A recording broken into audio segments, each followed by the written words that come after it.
اور انہوں نے جو جو اعمال کیے تھے ہم نے ان کی طرف بڑھ کر انہیں پراگندہ ضرور کی طرح کر دیا۔ اب تفصیل سنیے اس کی۔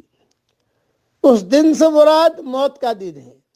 یعنی یہ کافر فرشتوں کو دیکھنے کی آرزو تو کرتے ہیں، لیکن موت کے وقت جب یہ فرشتوں کو دیکھیں گے تو ان کے لیے کوئی خوشی اور مسرت نہیں ہوگی،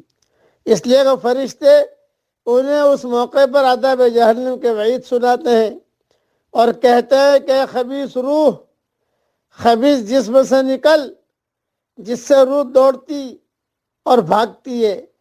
جس پر فرشتے اسے مارتے اور کوٹتے ہیں، جیسا کہ سورہ انفال آیت نمبر 50، سورہ انعام آیت نمبر 93 میں موجود ہے۔ اس کے